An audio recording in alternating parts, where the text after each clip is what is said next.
بسم اللہ الرحمن الرحیم۔ ناظرین محترم، السلام علیکم ورحمۃ اللہ وبرکاتہ ومغفرتہ۔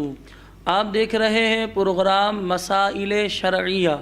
اس میں ہم آپ کے سامنے شرعی مسائل بیان کرتے ہیں۔ اللہ تبارک و تعالی کی ذات و صفات کے حوالے سے ہم نے سنا تھا، اب ہم انبیاء کرام کے حوالے سے سماعت فرمائیں گے۔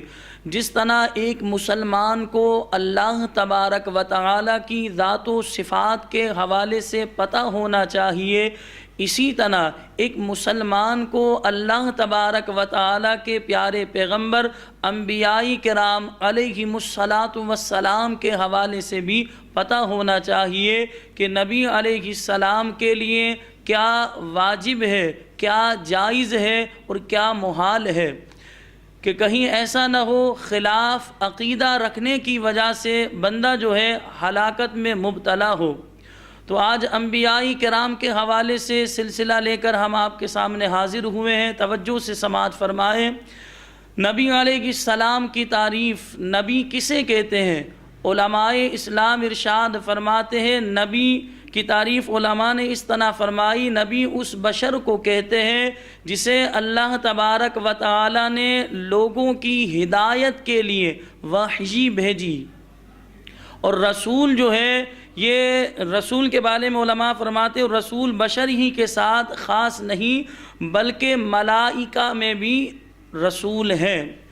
اللہ تبارک و تعالی نے اسے کلام مجید فرقان حمید میں ذکر فرمایا، ملائکہ میں بھی رسول ہیں۔ اللہ پاک ارشاد فرماتا ہے 12واں سپارہ سورہ ہود آیت نمبر 69، وَلَقَدْ جَاءَتْ رُسُلُنَا إِبْرَاهِيمَ بِالْبُشْرَى قَالُوا سَلَامًا، اور بے شک ہمارے رسول آئے خوشخبری لے کر ابراہیم علیہ السلام کے پاس اور انہوں نے سلام کہا۔ اب یہاں پر رسول جنہیں کہا گیا ہے فرشتوں کے حوالے سے آیا کہ فرشتے آئے اور فرشتوں نے حضرت ابراہیم علیہ السلام کو سلام کیا، فرشتے خوشخبری لے کر آئے تھے۔ اسی طرح اللہ تبارک و تعالی نے 22ویں سپارے سورہ فاطر میں ذکر فرمایا۔ اللہ پاک ارشاد فرماتا ہے، یہ سورہ فاطر کی پہلی ہی آیت ہے۔ اللہ فرماتا ہے الحمدللہ، تمام تعریفیں اللہ عز و جل کے لیے ہیں، فاطر السماوات والارض، جس نے آسمانوں زمین کو پیدا کیا ہے۔ اللہ رب العالمین ارشاد فرماتا ہے جاعل الملائکۃ رسلا، جس نے اور رسولوں کو جو ہے اور ملائکہ کو جو ہے رسول بنایا۔ اب یہاں اللہ تبارک و تعالی نے فرشتوں کو رسول بنانے کے حوالے سے ذکر فرمایا۔ آگے مزید سماعت فرمائیں۔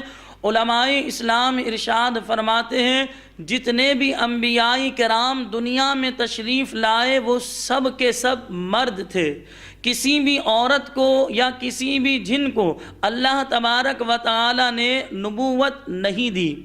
13ویں سپارے سورہ یوسف میں اللہ پاک نے اس چیز کا ذکر فرمایا کہ انبیاء مرد تھے۔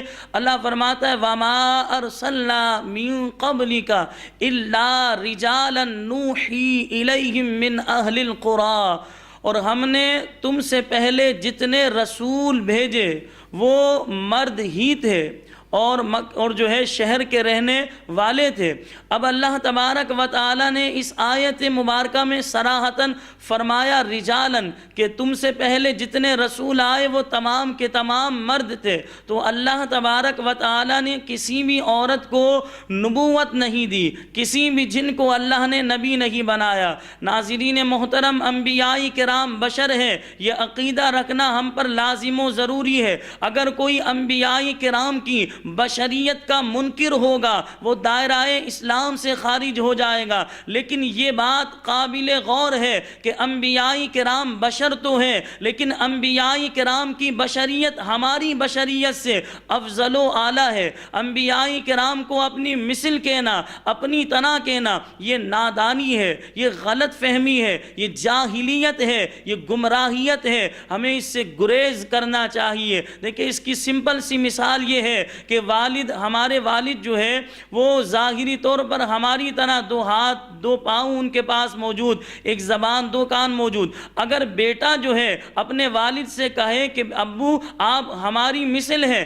آپ ہماری طرح ہے، تو لہٰذا سننے والا کہے گا کہ یہ اپنے والد کا بے ادب ہے۔ تو اسی طرح سمجھ لیں کہ نبی علیہ السلام ہمارے آقا ہیں، ہم ان کے غلام ہیں۔ نبی علیہ السلام سے امتی کی جو ہے برابری کس طرح ہو سکتی ہے؟ تو یہ عقیدہ رکھنا ہم پر لازم و ضروری ہے کہ انبیاء کرام بشر تھے۔ اگر انبیاء کرام کی بشریت کا کوئی منکر ہوگا وہ دائرہ اسلام سے خارج ہو جائے گا، لیکن اس بات کو بھی ذہن میں رکھنا ہے کہ اپنی مثل انبیاء کو بشر نہیں سمجھنا، ان کی بشریت ہم سے بہت افضل و اعلیٰ ہے۔ اللہ تبارک و تعالی مجھے بھی اور جتنے مجھے سن رہے ہیں ان سب کو بھی اللہ تبارک و تعالی انبیاء کرام، رسول اعظام اور اسی طرح صحابہ اور اولیاء کا ادب و احترام نصیب فرمائے۔ وآخر دعوانا ان الحمد للہ رب العالمین۔